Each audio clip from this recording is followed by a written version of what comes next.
Hello दोस्तों, स्वागत है आपका मेरे इस चैनल पे।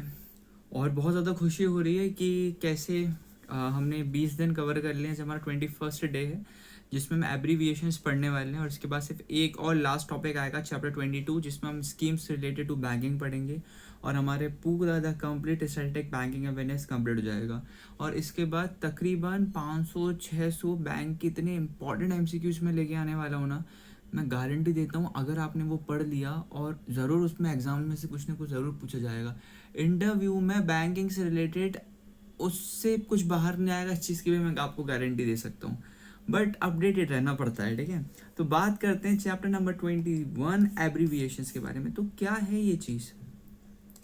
Topic number 21 banking abbreviations. यहाँ पर पूरा टर्म ये सब क्या है इसको समझते हैं। देखो, एब्रीविएशन क्या होता है पहले वो समझो। एब्रीविएशन का मतलब होता है किसी बड़ा नाम या किसी बड़े नेम या फ्रेज का शॉर्ट फॉर्म। बैंकिंग में बहुत सारे वर्ड्स को छोटा करके उसे यूज़ किया जाता है ताकि उन्हें बोलने और लिखने में आसानी हो। एग्जाम में अक्सर एब्रीविएशंस के फुल फॉर्म या कभी फुल फॉर्म देकर एब्रीविएशंस पूछ ली जाती है। इसलिए बैंकिंग एब्रीविएशंस याद रखना लाइक बैंकिंग एग्जामिनेशंस का बहुत बड़ा इंपॉर्टेंट की रोल होता है। अब बैंकिंग एब्रीविएशंस तो बहुत सारे होते हैं, ए से लेके जेड तक जितने भी मेरे को पता था मैंने इस पीपीटी में डाल दिए हैं। और उसका सिर्फ आप स्क्रीनशॉट लेना और आगे कंटिन्यू करना, पढ़ते रहना। बाकी स्टार्ट करते हैं। देखो, सबसे पहले कुछ टर्म्स बता देता हूँ कि क्या हो सकते हैं। देखो, आपने एटीएम सुना होगा। एटीएम का फुल फॉर्म होता है ऑटोमेटेड टेलर मशीन। CVV का मतलब होता है कार्ड वेरिफिकेशन वैल्यू, ये आपके एटीएम कार्ड में देखने को मिलता है। PIN का फुल फॉर्म होता है personal identification number. IFSC code आपके जो बैंक्स में दिखता है, पासबुक्स में होता है, उसका फुल फॉर्म होता है इंडियन फाइनेंशियल सिस्टम कोड। अब धीरे धीरे मैं स्लाइड को नीचे करता हुआ चलूंगा, एक एक स्क्रीनशॉट बढ़िया तरीके से लेना और उसको पढ़ना शुरू कर देना। देखो, ये A और B के बहुत सारे टर्म्स हैं। यहाँ पे कुछ टर्म्स आपको दिखाता हूँ। आपने भीम सुना होगा, Bhim, Bharat interface for money, ATM अभी मैंने आपको बताया, ठीक है। और भी बहुत सारे यहाँ पे टर्म्स होते हैं। ACS ऑटोमेटेड क्लियरिंग सिस्टम, ठीक है, इसका स्क्रीनशॉट ले लेना। आगे चलते हैं। आगे भी आपको बहुत सारे टर्म्स देखने को मिल रहे होंगे, बहुत सारे शॉर्ट फॉर्म है। CRR अभी हमने पिछली क्लास में इसको कंप्लीट करा था। CI CIBIL score sort of कुछ रहता है, ये भी यहाँ पर कंप्लीट है आपका। कासा, ये भी हमने पढ़ चुका है। कासा बैंक से रिलेटेड हमने एक चीज़ भी पढ़ी थी जब हम टाइप्स ऑफ बैंक समवॉट कुछ पढ़ रहे थे, राइट। आगे चलते हैं। वीडियो जब ज़्यादा लंबी नहीं होगी क्योंकि सिर्फ इसमें सिर्फ फुल फॉर्म्स पढ़ने, ठीक है। ये CWV का ऊपर शायद 2 बार आ गया है, ये देखो, ये रहा कार्ड वेरिफिकेशन वैल्यू।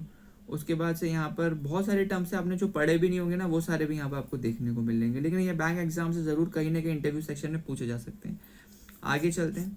आगे भी यहाँ देखो, F की टर्म आ गया, GI, ये सारे इनका स्क्रीनशॉट लेके चलना। ये FPI और FPI, हाँ, ये फॉरेन पोर्टफोलियो इन्वेस्टमेंट हमने भी कुछ दिन पहले ही पढ़ा था। एक FDI भी है, ये रहा फॉरेन डायरेक्ट इन्वेस्टमेंट। अभी FDI और FPI की इसके पहली क्लास हमने कंप्लीट करी थी चैप्टर नंबर 20 में। ओके, आगे चलते हैं। एक बार मार्क कर देता हूँ तो और आसानी होगी।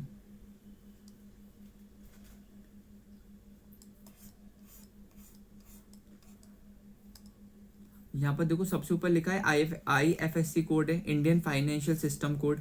और IPO हमने इनिशियल पब्लिक ऑफरिंग भी बेहतरीन तरीके से पढ़ा था। KCC किसान क्रेडिट कार्ड, KVP किसान विकास पात्र।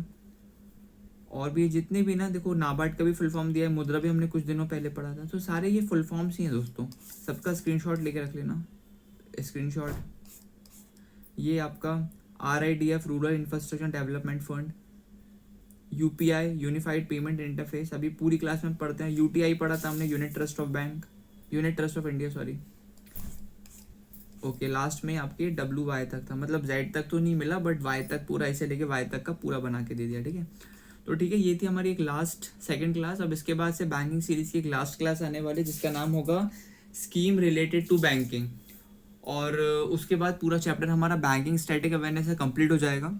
और उसके बाद से फिर हमको जितना भी एक्स्ट्रा टॉपिक्स छूटेंगे बैंकिंग हिस्ट्री के, बैंकिंग और इकोनॉमिक के, फाइनेंशियल अवेयरनेस के, वो भी हम इस सीरीज में कंप्लीट करेंगे। और बाकी फिर मिलते हैं नई वीडियो के साथ। तब तक के लिए जय हिंद, जय भारत, अपना ध्यान रखिए। Thank you guys.